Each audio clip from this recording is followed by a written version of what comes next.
They just announced peace. And the oil lifeline is already bleeding out. You weren't planning to watch another Middle East video tonight. You were scrolling, tired, ready to sleep. But this one forced you to stop, because 48 hours ago, Trump and Iran shook hands on a 2-week ceasefire. Pakistan brokered it. Islamabad talks start today. Trump called it victory. Iran called it survival. And then Israel dropped the heaviest barrage on Lebanon since the war began. Over 250 dead in 10 brutal minutes, while the ink on the truce was still wet. Now Iran is tightening its fist on the strait again. Ships are being told, coordinate with us or face consequences. Oil just spiked. Markets are twitching. And the first face-to-face talks between American and Iranian teams are happening in Pakistan while the bodies are still being pulled out of Beirut rubble. This isn't background noise anymore. This is the moment the ceasefire turns into the spark. One wrong word in Islamabad today and the world's most critical oil artery slams shut for real. Gas at the pump, your heating bill, the price of everything you buy. It all hangs on whether two delegations in a Pakistani conference room can stare each other down without the room exploding. The bodies from Ukraine just got swapped. 1,000 Ukrainian dead returned home right before Putin's Easter truce. A grim reminder that pauses in these wars usually just mean reloading. But right now the camera is on Hormuz and Beirut. Not because it's dramatic. It's because if this fragile deal collapses in the next 72 hours, the explosion won't stay regional. You clicked because something in your gut said, this time it might actually reach us.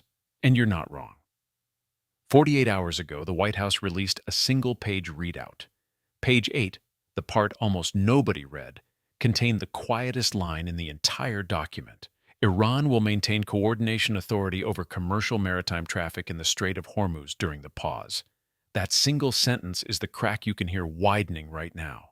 Because the official version everyone repeated was simple. Trump's Operation Epic Fury forced Iran to the table, Pakistan stepped in as honest broker, and a 2-week ceasefire began.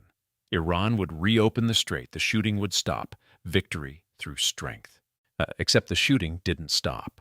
On April 8th, roughly 14 hours after the announcement, Israeli jets hit more than 100 targets across southern Lebanon in under 10 minutes. Lebanese civil defense put the toll between 250 and 303 dead. The UN Secretary General called it disproportionate and dangerous. Iran immediately said the strike violated the spirit of the deal. Washington and Jerusalem said the deal never covered Hezbollah or Lebanon in the first place. And while that argument played out on television, tanker traffic through Hormuz dropped to a fraction of normal volume. Shipping trackers show Iranian authorities now demanding prior coordination for every vessel or threatening consequences. Oil prices, which had dipped on the ceasefire news, reversed and spiked again. That is the surface event, clean, verifiable. Reported by the White House, Reuters, Al Jazeera, and the UN. Here is the part the headlines left out. The ceasefire was never designed to end the fighting. It was designed to freeze the board so every player could reposition their real leverage, the leverage they never put on the table in Islamabad. Iran kept formal coordination rights over the strait. Israel kept its operational freedom against Hezbollah. The United States kept its maximum pressure sanctions architecture intact while claiming a tactical win. Look at the timeline. February 28th, U.S. and Israeli strikes open Operation Epic Fury against Iranian nuclear and military sites. March 4th, Iran closes the strait to most commercial traffic. April 7th to 8th, the 2-week pause is announced in language that quietly preserves Iranian oversight of Hormuz. At April 8th, Israel strikes Lebanon anyway. April 9th, Russia returns 1,000 Ukrainian bodies, and Putin announces his own Easter truce. April 10th, today and face-to-face talks open in Pakistan based on Iran's modified 10-point proposal that still demands full sanctions relief and regional U.S. withdrawal. The pattern is not new. It is the same one that played out after the 2018 JCPOA withdrawal, after the 2019 to 2020 tanker crisis, after the Soleimani strike. Temporary pauses followed by renewed proxy pressure. The difference this time is the speed and the visibility. The crack appeared within hours, not weeks. According to shipping data cross-checked by Reuters and BBC, the strait has not returned to anything close to normal flow. An independent ASIMRIs NT analysts tracking AIS signals say the volume remains near zero, despite the public language of reopening. That is not an accident. It is the leverage Iran kept in its pocket. Now step inside the room where the real calculation happened. Trump's team saw an opportunity to claim a short-term win after weeks of direct confrontation.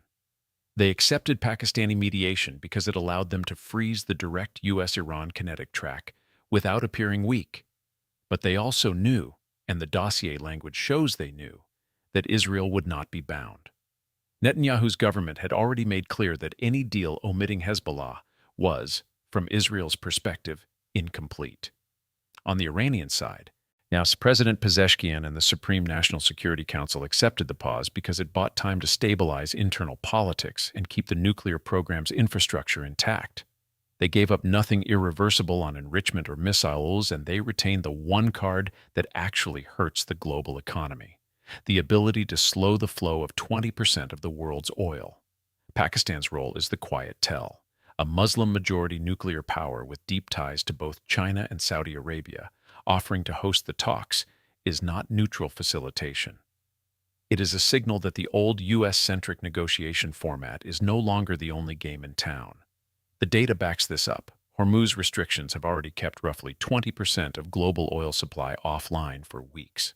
Restarting full Gulf infrastructure, now even if the strait opens completely, would take months, according to energy analysts. That is not a pause. That is a slow-motion economic lever being held just tight enough to keep everyone at the table. Here is the uncomfortable admission. Both the U.S. and Iran achieved their immediate tactical goals. Washington got a breathing space after epic fury. Tehran kept its proxies active and its choke point authority. The people who lost are the ones who always lose in these frozen conflicts.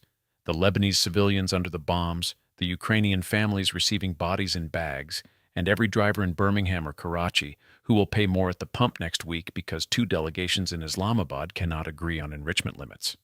So what happens next? 3 realistic paths, none of them clean. In the best case, and the least likely, the Islamabad talks produce a narrow framework agreement within days. Iran eases the coordination demands enough for tanker traffic to resume at near normal levels. A quiet U.S.-brokered side channel calms the Lebanon front. The 2-week pause extends and becomes the foundation for something longer. Markets calm, gas prices stabilize. The diplomats get to declare a win, most likely path. The one the numbers and the history point toward is status quo drift. The talks produce vague language and photo opportunities. Iran keeps just enough control over Hormuz to maintain pressure without triggering a full oil shock. Israel continues limited operations against Hezbollah. The direct U.S.-Iran track stays frozen while the proxy war simmers.